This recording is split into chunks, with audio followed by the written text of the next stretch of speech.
afternoon, everyone, and a very warm welcome to the Wigtown Book Festival on this wet, wild and windy day.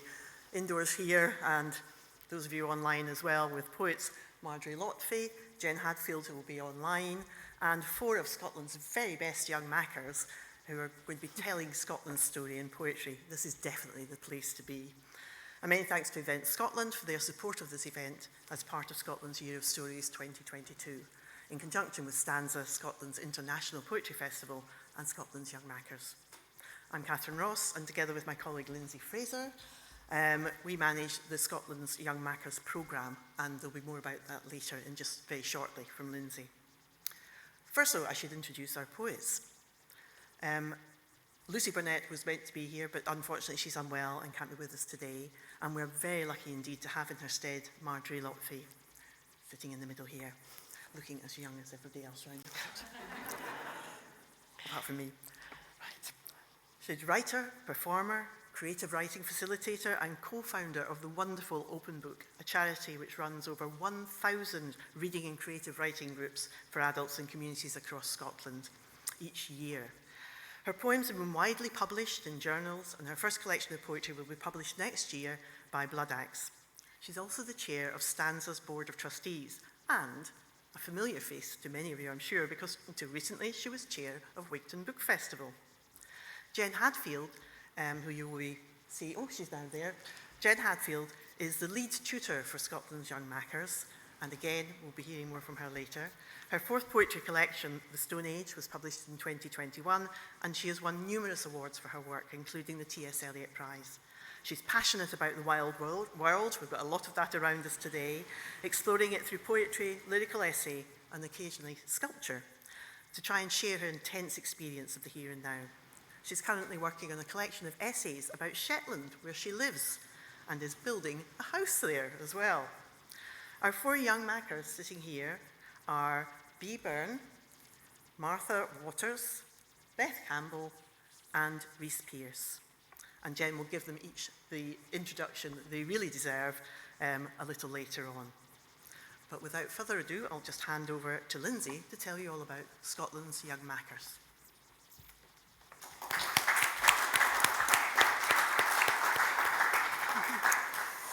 It's great to see you all here. I was driving down thinking, is anyone actually going to turn out? So I'm so full of admiration for you and for your teachers for getting you here as well. Now, just a little bit of a word about Scotland's Young Makers. Most of you will have heard of it and will know about it. And this is the launch event. And we're delighted to have the cream of the crop of last year, Scotland's Young Makers, here. So you're sort of starting with the end product, and I'm going to tell you a bit about how you're going to get there. It's an initiative set up by Lucy Burnett, who's the creative director at Stanza, because she is really keen to encourage more young people to read and to write and to present their poetry. It works in sort of 2 stages. There are going to be 10 webinars this autumn, so that means you can dial in and take part in a Zoom webinar with a poet. And they take part, the first one is actually with Jen Hadfield, and it's called Get Writing. So that tells you pretty much what's going to happen there. So that will introduce you to it. And thereafter, there are webinars, and because poetry comes in all shapes and sizes and forms, so there's all sorts of things to discuss about poetry, all sorts of different ways that you might approach it. So there's poetic forms, there's sounds, there's rhythms, imagery, metaphors, using your own speech, your own language, using memories, writing about place, as Jen does about Shetland so beautifully, spoken word and performance, you know, how you're going to present it. And the final session is Scotland Goes Wild, because Scotland Goes Wild is the theme for the next Stanza Festival, which will be in March 2023. Now, details about all these events are on the Stanza website. If you would like me to send you information about that, just come and give me your email address or your contact details after the event, but they're all there on the Stanza website. And what you do is you register, and every week you'll be sent a Zoom link for that week's webinar. You can take part in that via the chat box. You're talking to somebody who has not a clue how that works, but we will get it to work. You can also log into the Stanza YouTube channel, which will be live streaming it at the same time. Oh yes, it will. Allegedly. So that's how you access it. And then at the end of the 10-week series of webinars, you're invited to, in fact, you can do it at any point, you're invited to submit some of the work that you've made over those 10 weeks, inspired by the webinars, inspired by the weather, inspired by whatever takes your fancy, but send in your work, and the stanza will select a number of young poets who will then have the privilege of one-to-one mentoring by Jen Hadfield at the beginning of 2023. And then those Scotland's young makers will be invited to the Stanza Festival in St Andrews in March to present their poetry, as these young makers did last year. So they are professionals at the whole thing. So we're delighted to welcome them here. Please do, Catherine and I are both happy to answer any questions you've got about the programme, but we really want to encourage as many young people to make the most of this opportunity as possible. Also teachers, librarians, anyone who's working with children and interested in developing creative skills. More than happy to answer any of your questions. So that is the end of my bit. I will now pass you on to Marjorie. Thank you very much, Lindsay. I should say, for those of you who aren't as young as you look, or have a younger heart than maybe your age years, in the past those workshops have also been available on YouTube for the rest of us to listen into and write. As someone who does a lot of writing with people of all ages, we also get access to them. But looking at the tutors that are doing this year's workshops, I'm so jealous. Niall Campbell, Caroline Bird, John Glenday, all writers that I really admire. So it's an incredible opportunity to work with the UK's best writers in these workshops. But for the rest of us, we can kind of eavesdrop afterwards. So thank you for organizing that. And thank you to both of you for being here and coming down in this crazy day. I feel like we're really lucky to not be in our marquee right now. And that we were originally sited here, so they couldn't move us, because I think they have been moving people out of marquees and moving things around today. Bless the poor Wigtown staff doing that.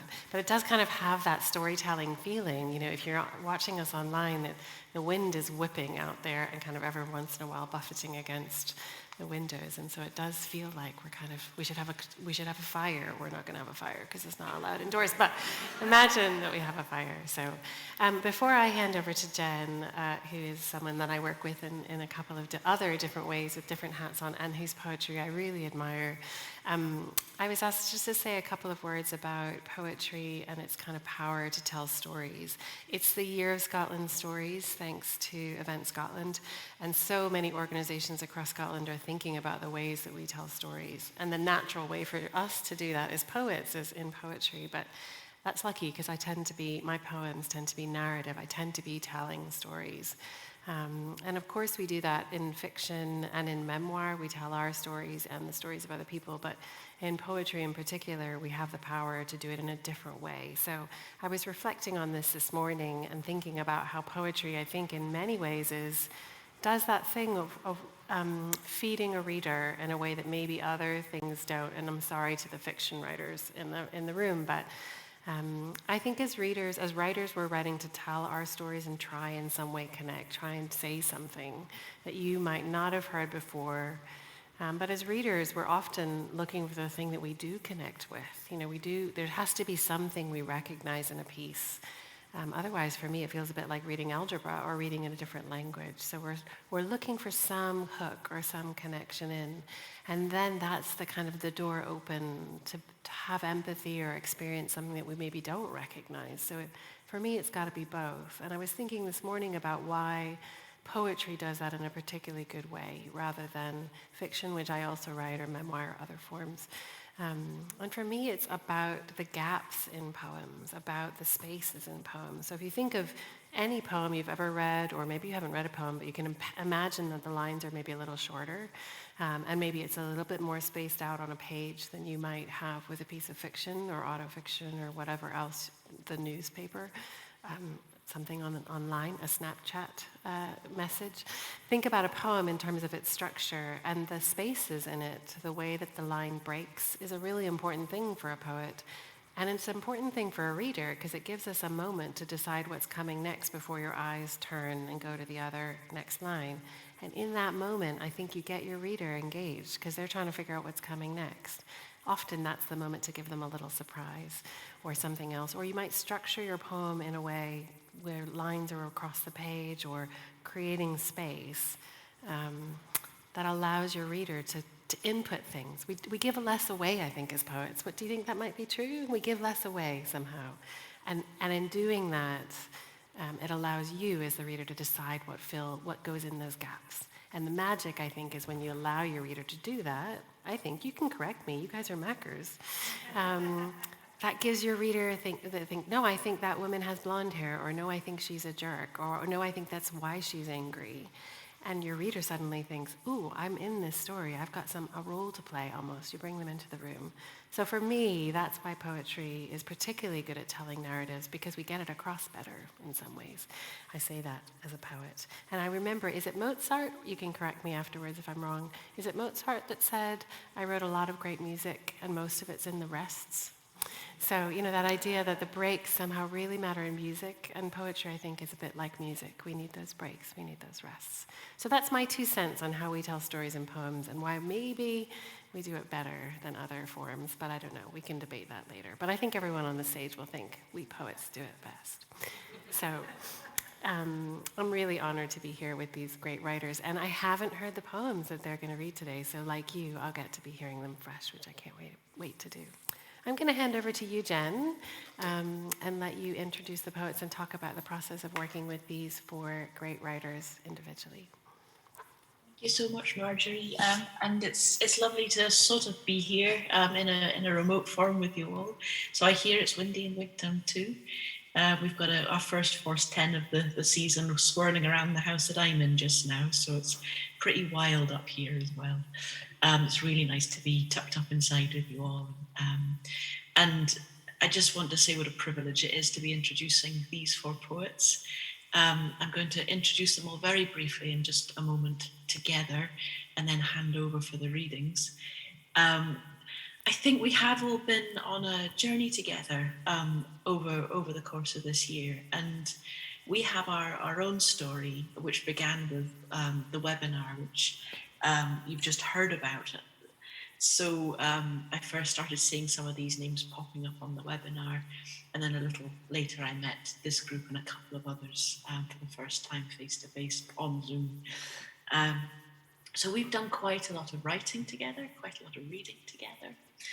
And we had our last session of this season earlier this week, and our last fully creative session a week ago, in which we spoke about the idea of laureateship, or as we would say in Scotland, what it means to be a macker, a poetic macker.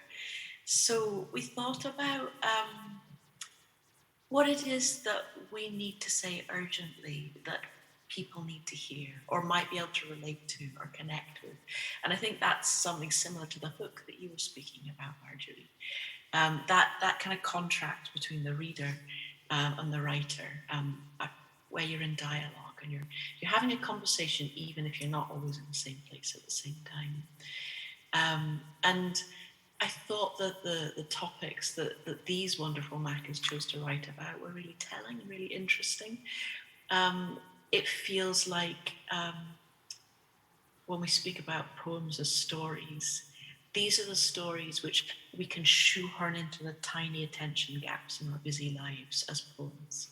A poem for me is a unit of attention. So in any one poem, we're going to focus on whatever the poem's telling us. We might just have a small window of time, but we'll completely engage with that voice and that idea in that moment. So these poets were talking about politics, and they were talking about relationships and identity and anxiety.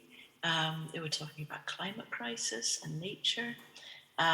They were talking about OCD and vulnerability, and they were also celebrating the world that we live in. So I'm really proud of them. I think you guys are genuinely speaking about important things with tremendous power. And it's been wonderful watching your work evolve over this project. We're hoping that some of you might stay on into the next cycle and help cheer on the new writers who join us. So we hope it's going to be an ongoing story.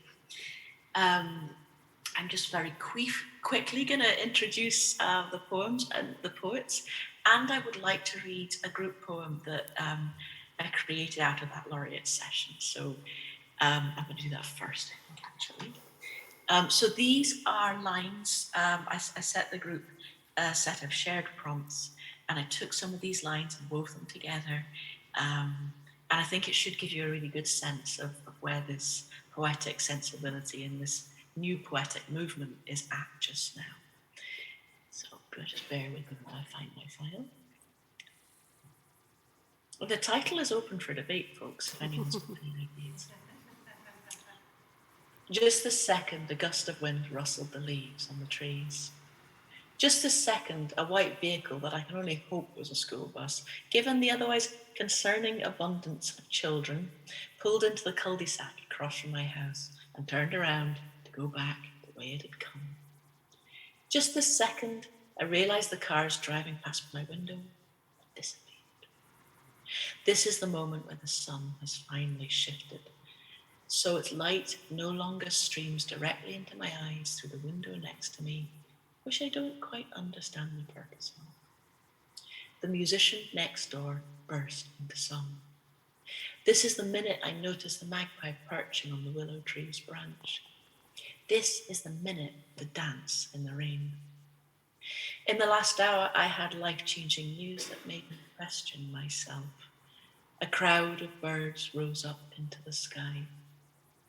Today is the day that the world transformed. Today is the day I figure out what is going on, hopefully. Today is the day I find out. Today is the day to live as the reborn do.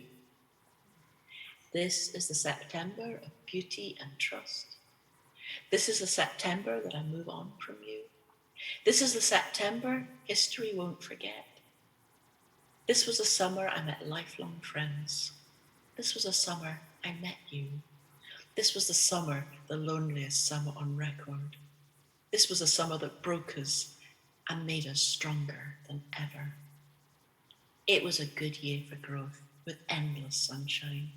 It was a bad year for social media. It was a good year for the mosquitoes. It was a bad year for Earth. It was a good year for love notes and kisses and dances. It was a bad year for heartbreak and lies and hurt. It was a good year for my individuality complex. It was a bad year for prophecies. Just this second, just this moment, just this single chance to prove that we are enough. This is love. This is life. So thank you, folks, for letting me weave your lines together. I know some of these poets may also have their own individual version of a poem from this prompt, which would be really exciting to hear as well.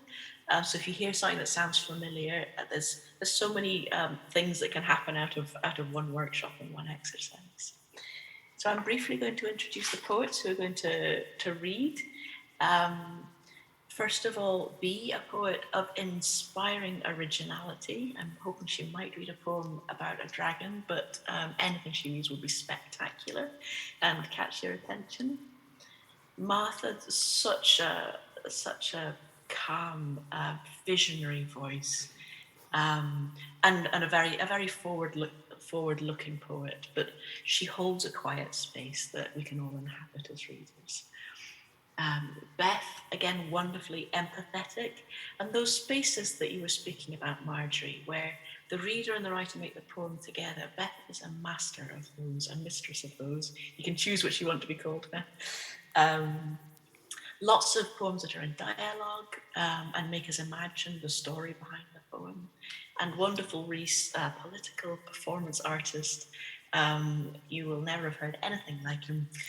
He's got tremendous energy and performance, and you'll need to tune your ears in and concentrate really hard because there's so much crammed in to every one of Reese's lines. So I'm really looking forward to hearing these readings, and I'll hand over to whoever's going to call up the poets. Bea, I think you're going to be first. Well, I ask us to not clap until the end of Bea's poem so that we can kind of stay in that space with her.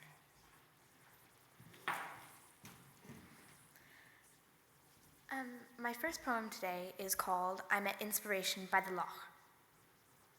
I met inspiration by the loch today. She wore the brightest clothes. She stopped in front of me, smelling of green apples, tangy and sweet. Her hair a frizzy mass, hanging in her face. Why are you here? I asked. And suddenly, I knew. I ran all the way home. My next 3 poems are all about kind of creating the world in the way you want it. Departures. I come from the climbing frame under an African sky. I always went too high. I come from spicy food. No one here eats that. I come from constant travel, the smell of dust and the wrong kind of sweet. I come to a harsh, bitter wind to greet us in our new home. I come to the church spire reaching towards the sky, tidy canal boats moored all around. I come to teachers who don't believe my stories of everyday life there. I come from poetry to live inside the beautiful box.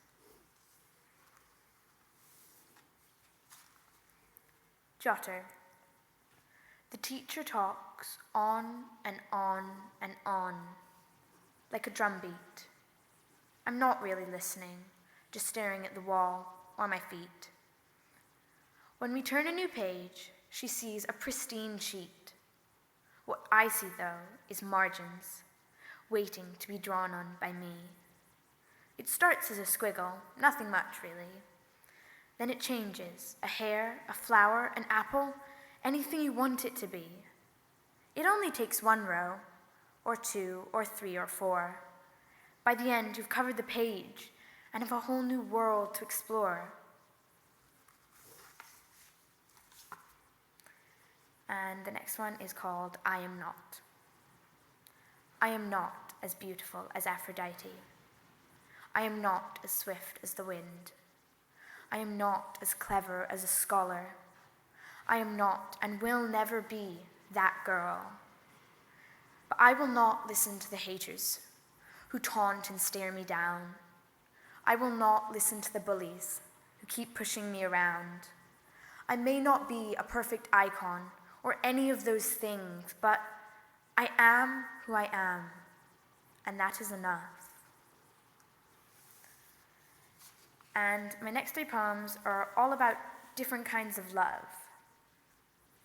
Dragon. Love is like a dragon's breath, a plume of smoke drifting across the sky, smoldering, fiery, warm.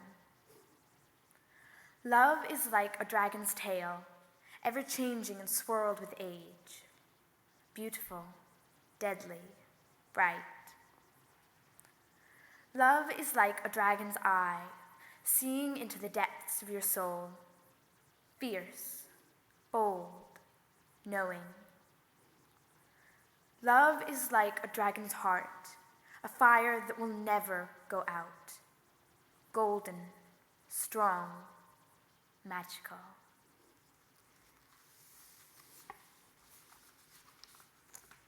The note. He shouted. She pleaded. He screamed. She wailed. He stormed out. She cried. He woke. She was gone. He saw it. She ran. He read it. She was free. He cried. And my final poem today is called Time. Just this second, just this moment, just this single chance to prove that we are enough. This is the minute to dance in the rain. In this last hour, our last act of joyful desperation. Today is the day to live as the reborn do. This was the summer that broke us and made us stronger than ever. It was a good year for love notes and kisses and dances. It was a bad year for heartbreak and lies and hurt.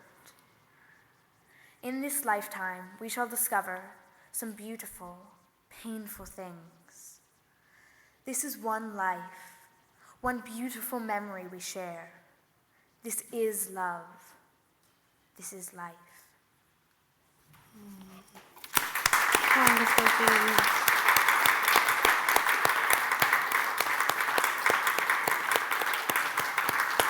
Thank you. Beautiful poems. Martha, you're next.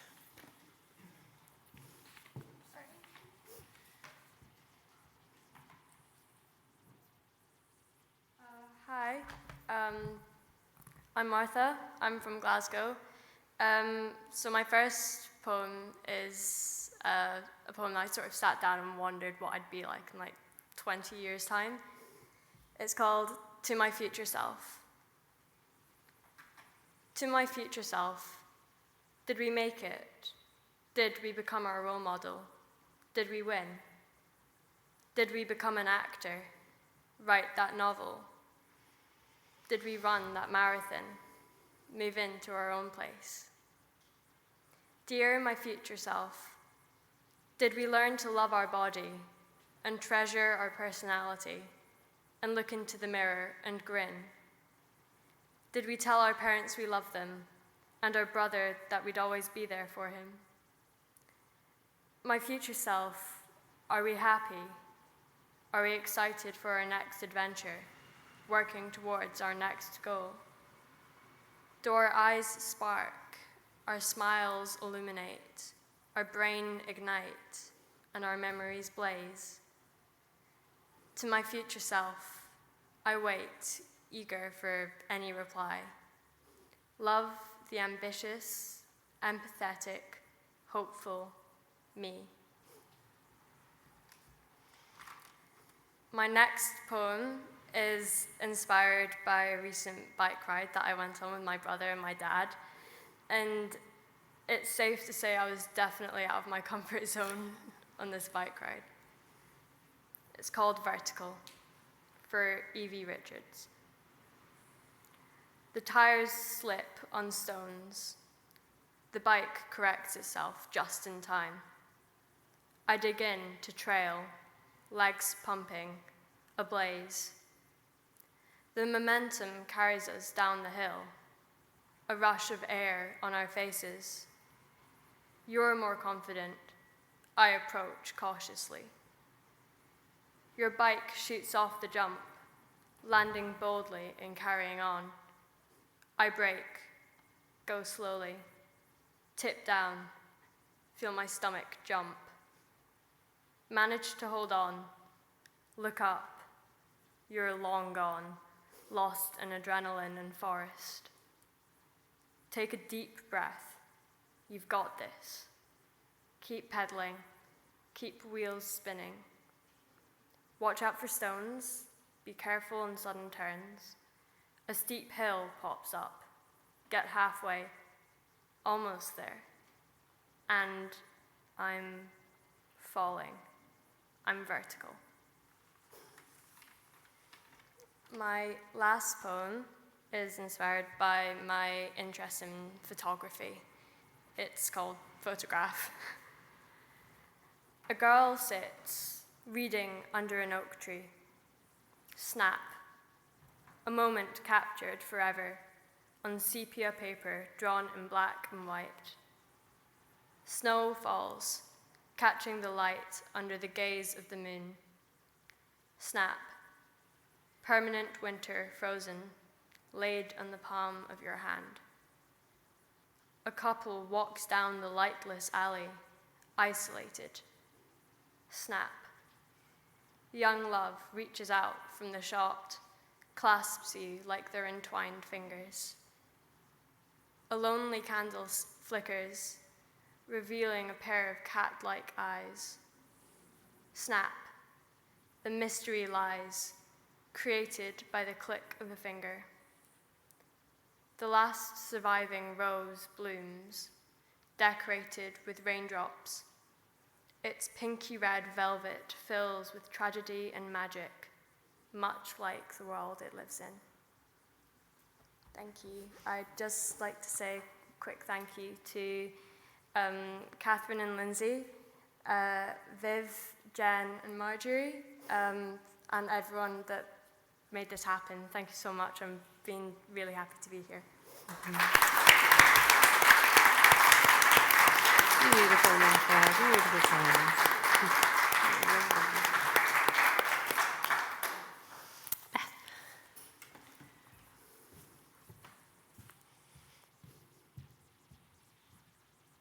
Hello. Hello, my name is Beth. My first poem today is called I Am But a Fragment. I wrote this because I was thinking about all those people that you walk past on an ordinary street that you'll never see again.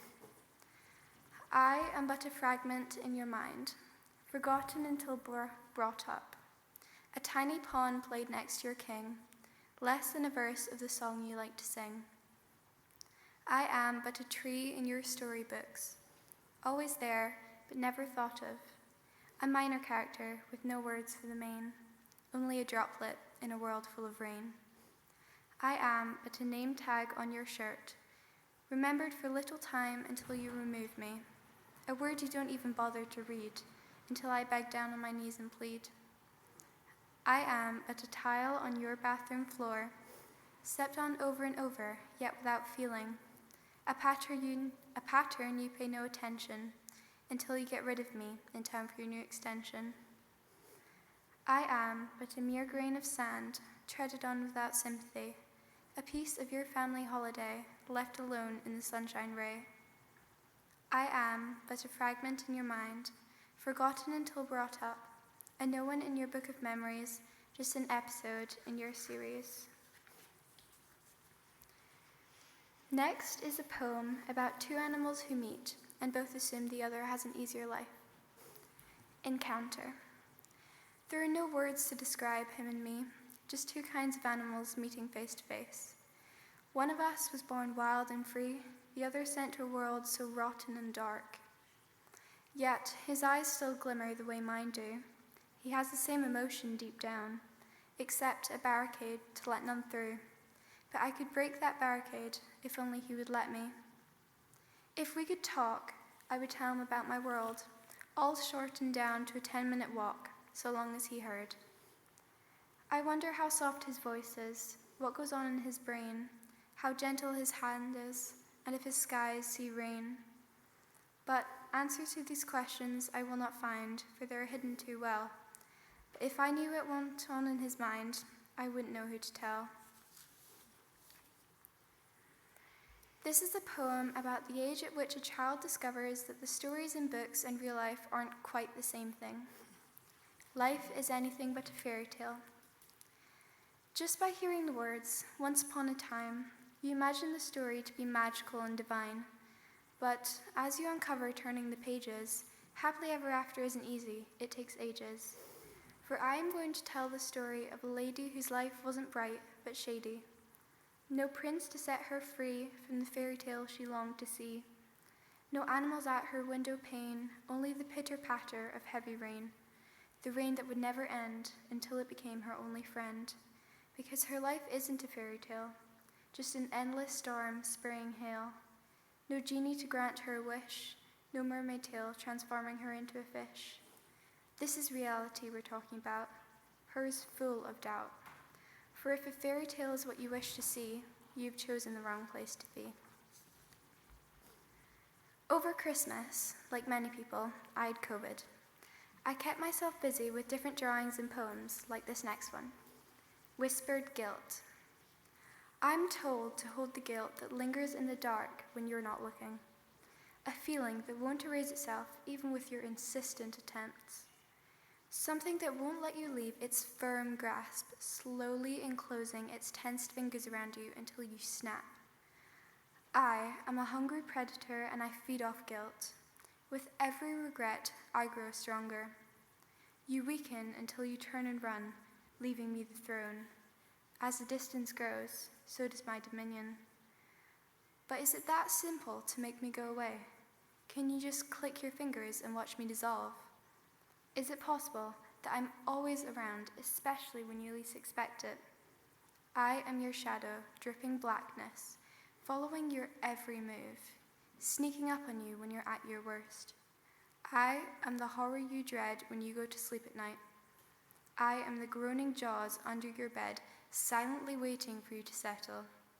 I am the stain of regret devouring your emotions. I am the fiend in your dreams. I am your nightmare. And yet, I am the sanity in people. One more reminder that you can't ignore. I am what keeps people human. I am your worst nightmare, and I am sanity. And this is my final poem. Just this second. Just this second, I realized the cars driving past my window had disappeared. This is the minute I noticed the magpie perching on the willow tree's branch. In the last hour, I had life-changing news that made me question myself. Today is the day I find out. This is the September history won't forget. This was the summer I met you. It was a good year for the mosquitoes. It was a bad year for Earth. In this lifetime, I want to end the siege.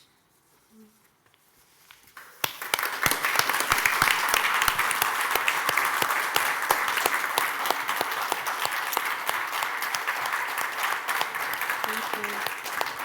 Thank you, Beth. And Reese. Hello, everyone. I'm Reese. My first poem is called Folklore, and it's about the idea that every moment in life deserves its own story. Sing in me, muse. Help my fingers trace the story of someone wholly unique, just as we all are, who, with fingertips dipped in the frothing rither of color, bearing the mask that let them slip back into an unrefracted beam, was repelled at one pass, but found entry at another after trekking through tamed Everglades to reach these winding paths, and, having solved the rite of passage, claimed the hybrid for their spoils, which would aid their defeat of the everything fear at the pitched battle augured for August, before partaking of the provisions they had bought for £3.80, which distilled the name of a goddess down to tropical mango lemonade with real lemon bits, and who felt the magic in the fact of a life's horizon burning, and that the children outside playing passed through an assault course to commemorate the end of doing the same, which was their own odyssey, and who walked into the library at 10:04 a.m. on a Thursday to set this down in stone so that the future generations may know the limb-thrilling mundanity of a simple quest through sunlight. My second poem is called Miser Ability, and it's less about stories literally and more about stories as a kind of narrative. It's also about someone that I used to be in a relationship with, and we met because we were debating partners together, so you can imagine what our arguments were like. Humanity is imperfection. I know that wasn't your direction. You always seem to do things, caring only what they cost, but when you called me to get quitted, you let me talk for 15 minutes and didn't seem to spare a thought for what we'd lost. And in your cost-benefit analysis of leaving our paralysis, you concluded you were better off in London's empty arms. We engendered a fragility, and in your out-of-touch stability, you staked flowers unlike bombs as on the cards. So I surprised you by exploding against what you were expecting, offloading insecurities you'd come to represent. You called affection codependent. I think your miserlies transcended the times in life where you downloaded apps to color code your monthly spending. So can you color code my heartbreak? I wouldn't put it past you to attempt it. Tell me there's an app for that, then open up a spreadsheet, graph your fading feelings over time, and pie chart your self-conflicts, weighing up the pros and cons, like giving votes to convicts, highlight areas of clash in pink, make sure they interact, and when you see what you've left standing, will you think of looking back? I'm sure it all made sense on paper, but we don't live inside your ledger. I'm not angry you dissolved us. I just hate that you used working, then called the time all out of joint. Distance are points in life, as if now, as an intern, you could not return from points, as if your job title had overwrit the title that I gave you. This house believes you could not grieve, could only calculate face value. So when we spent years' worth of weekends treating issues as a game, scoring points on politics, saw the truth as just a claim, were you learning to repress with rules, to swap numbers in for pain when I complained of market forces? Was I attacking your refrain? If I could stage a countermac, I wouldn't cancel our first date, but if I told you that you're miserable, you'd act like we still debate. So my last poem is called A Biro Manifesto, and I'm hoping to do it from memory, so we'll see how this goes. I want to be able to unmute even when I'm not on Zoom. I want to be a dog, not scared to make a noise, just saying whatever comes to mind, though no one understands. I want to feel like I'm not different, or at least not to the extent that every sentence holds a distance that I never truly meant.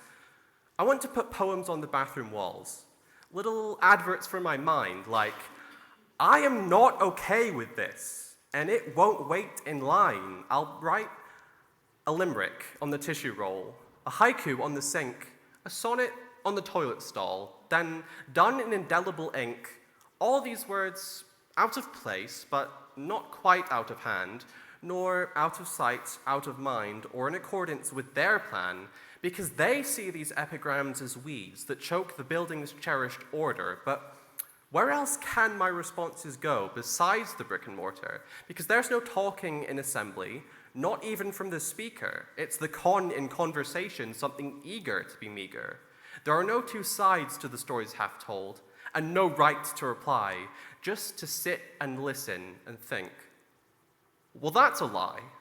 But there's no asylum for that thought to seek, no survey to be passed around, because we're asked to clap and asked to stand, but never asked for what we think.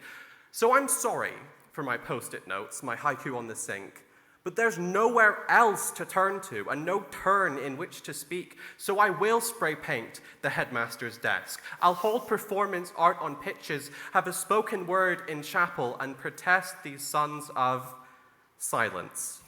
Thank you. Thank you.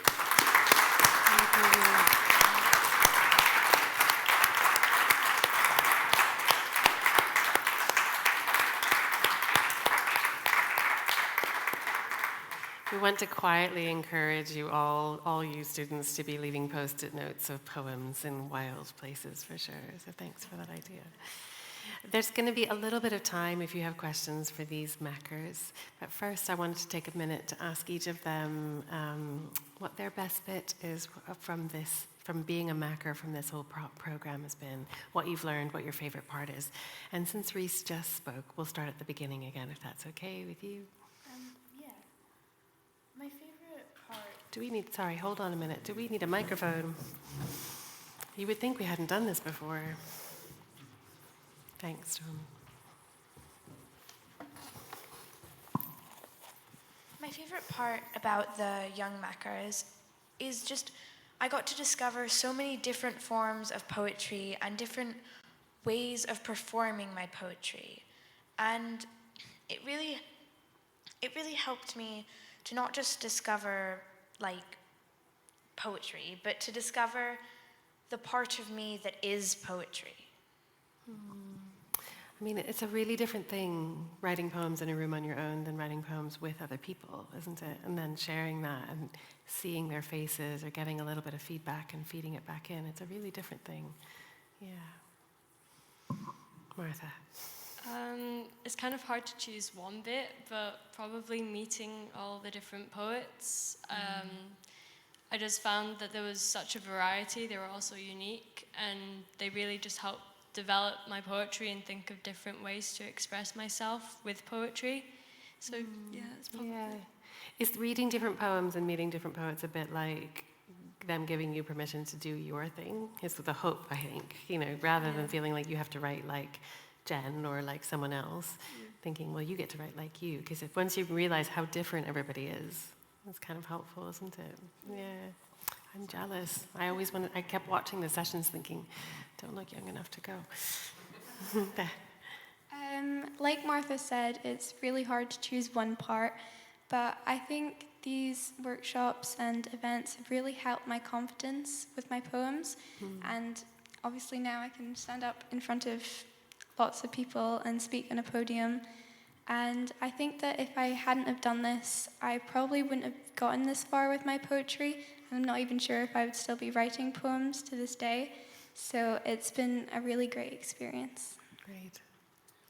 Yeah, I think just off the back of that, what I would want to say is that I think it's a really good opportunity for people in kind of every stage, because we've just heard about how if you're just beginning poetry, it helps you further on. But as someone who wants to be a professional poet, it's also helped me a lot. I think it was for creative output, just going to the sessions is a really good way of actually getting some work done. But also performing at Stanza and performing at Wigtown is a brilliant opportunity that I wouldn't have been able to access otherwise, and it's really helped me develop in that way as well. Oh, great. Thank you all. Does anyone have a question for these young writers, or just writers out there? I've got others I can ask, or I've at least got one other I can ask. The sun is out. If you're not here with us, I just want to say these writers have brought the sun out, which is really remarkable. Okay, I'm going to ask one last question, which is, where next? What are you going to do next with your writing? I might start with you, Reese, since you have more of a sense of what you're up to in the poetry world, in the sense you want to be a professional poet. You just said that. I do too someday. So I'm studying English and Classics over in Dublin at Trinity College. But kind of outside of when I'm not in lectures, hopefully. I want to continue writing in poetry, but also in plays and for like just pretty much every form. I think writing is, you take work where you can get it, so whoever wants to hire me for any kind of writing. You heard it here. I'm here. But yeah, I don't personally really see a distinction between the different, sort of forms of writing. So I think pretty much anywhere, as long as I'm typing out things and getting up on stage. Great. Those are fighting words for poets, by the way, so we'll discuss that off stage later. What would you like to do next, Beth? Well, I think I'm going to continue at Stanza for, at least the next event, and enter more competitions and just continue writing. Great, okay. Martha? Yeah, I think I'm just going to continue writing. I've always enjoyed writing short stories and things like that, so I might have a go at writing a story or something like that. But yeah, that's probably... Yeah, but stick to the poems. Definitely. B. Honestly, just kind of the same thing that Beth and Martha said. I'm going to keep writing, and I'm sure my mum will keep entering me in poetry things. Yeah. Just keep writing in any way possible. Okay. Do we have any questions for these young people? There's one over here. Will I move the mic? Yes. Am I allowed to come to? Oh, thanks. The lady in orange.